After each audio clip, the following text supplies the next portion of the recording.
Hi everyone, it's William with the Grand Duke Dmitri 1915 Diary Series. We stopped at 25th June yesterday, and we're going to jump ahead to the 28th of June because Dmitri didn't write any diary entries over the weekend. 25th was a Thursday, and so on Friday and Saturday he was quiet, and then the 28th, which we'll resume with, is a Sunday. So what was going on? Well, he had a kind of lunch for several guests, which was unlike him. One of the surprising people who was invited was Miss June, the sort of bête noire of Dmitri and Maria when they were kids, one of their caretakers, but it was nice that he invited her. And what else? Sometime with Babushka, a woman that I don't know, Nastya, Nikitina. Yeah, so onward we go. And yeah, the interesting thing today is that this Melovsky, this mysterious man who'd been at Dmitri's house either in the morning or at night every day, is disappearing now. We have one more mention of him. We're going to be going today from the 28th to the 30th of June, so relatively short. So yeah, let's dive in. That Sunday morning, 28th of June / 11th July, drove to Brasova's in the morning. Lunch, dinner at the club, poker, evening with Mielowski. Okay, so there we go. He drove to Brasova's, and they had an interesting relationship. It seems like in Moscow, he was kind of pursuing her, and they were spending a lot of time together. In Petrograd, as you recall, in a previous diary entry not that long ago, they had a big fight at the restaurant of the Astoria Hotel, and they did reconcile, but it sounds like it was a pretty nasty fight. Dmitri said that they were kind of throwing abuse at each other and that they parted very coldly. But anyway, yeah, he did later say that they'd made it up. And what else? Well, his new passion is poker. I think I mentioned that yesterday. Apparently it is. He's not, at least he's not when he goes to the club, as he does constantly. He's not playing billiards anymore. Now he's playing poker. And yeah, interesting that Mielowski in this instance spent the evening with him. Yeah, I just don't have a guess anymore about this man. Okay, on to the 29th of June / 12th July, the Monday. And here's what he writes. Morning in Tsarskaya, lunch with Papa, Maria, Ducky. Took the 3:07 train back. At home, Krestovsky to Hartman's, club, Hotel Europe to Tsarskaya, dinner 7 o'clock Alia, back on the 10:07 train, club, poker, cards. Okay, this is like, reading something in code or in shorthand, so I'll try to provide the key to understanding it. So interesting that he went twice to Tsarskaya that day. It wasn't long, but still unusual to go twice, go in the morning, stay for lunch, come home at 3 o'clock, then go back at 7 o'clock. Yeah, he was only at home for a very brief time. I guess probably the reason he did it was because he had people coming that he knew about. So anyway, returning to the lunch, interesting that Ducky was there. So he goes and has lunch with Papa. Maria is there, that makes sense, but interesting that Ducky was there. So apparently she was not just in with Dmitri, she was in with the other members of the family as well.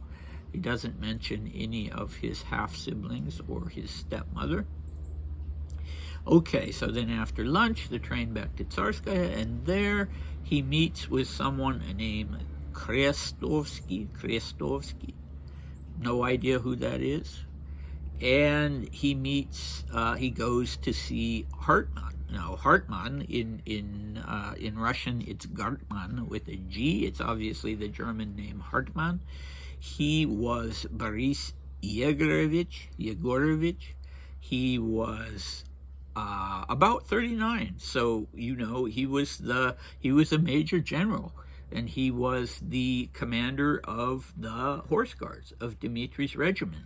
So it makes sense that Dmitri would see him. Obviously, the Horse Guards at this time were not deployed. So it's, you know, kind of less surprising that Dmitri was kind of just hanging around in Petrograd up to this point. So what did he talk about with Hartmann? I don't know. Hartmann will continue to be an important person in the diaries, and in exile after the revolution, when they're in Europe. Hartmann settled in Belgium, and he will continue to be an important part of the diaries. Oh, I didn't realize how tilted this thing was. All the way up through Dmitri's first year at Chatzau. I think Dmitri kind of intimated then, when he was mentioning Hartmann to other people, that the guy just wasn't the brightest. Although he was doing great at 39 to be a regimental, not only a regimental commander, but a general. You don't have to be a general to command a regiment. Okay, then Dmitri goes to the Hotel Europe. We don't know what he was doing there, but just a reminder that the Hotel Europe was the popular hotel for foreigners who were staying in Petrograd. Then it's back to Tsarskaya, and he has dinner with either the family again or individually with Alya. So Alya was married to his stepbrother. She was married to, what was his name? Alexander Erikovich? I can't remember, but one of Princess Palet's children from before her marriage to Paul. So Alya was Alexandra Pistolker's, and so kind of a shirt-tail relative of Dmitri's, and also the younger sister of Anna Verubova, hopefully brighter than Anna Verubova. Okay, yeah, so why her? Was she at Papa's? I don't know. Yeah, first day without Mielewski. Okay, let's move on. You can see why I'm doing only 3 today. And the fact of the matter is, because these are, you know, often just 1 or 2 words given to each thing, it is necessary to do a lot of filling in of blanks. Okay, so we're up to the 30th of June / 13th July, a Tuesday. And Dmitri writes, morning in Tsarskaya, lunch with their Majesties. Their mood was good. Then I went to see Babushka. We walked around the house. Home at 4:30, stopped by the club for a minute. Plus 1,000 rubles. Home. Skoropadsky. At 7:15, left from Kiev station. Dinner with Frederici. Talked with Johnson on the way. So when he says on the way, he means he is going to headquarters. In Russian called Stavka. He's done with his leave and he's gonna start service. He's going to headquarters. And so I thought this was a naturally good place to stop and then resume in the next video with his arrival at headquarters. So before leaving for headquarters, he goes to Tsarskaya to have lunch with their Majesties, as he puts it formally, Nicholas and Alexandra. Nicholas was not yet the commander, the supreme commander, the commander-in-chief of the Russian military. So Dmitri goes to see them, and the only thing he says is that they're in a good mood. Now, this word mood, настроение, shows up constantly in Dmitri's diaries, and I haven't pointed it out before because I kind of let it slip my mind, but I talked a lot about it in the 1906, 1907 diaries because Dmitri was so tuned in as an adolescent to people's moods because, you know, he kind of treated it as survival mode because, for instance, if Laming was in a bad mood, if one of the aunts and uncles was in a bad mood, it really bothered him. He really internalized that.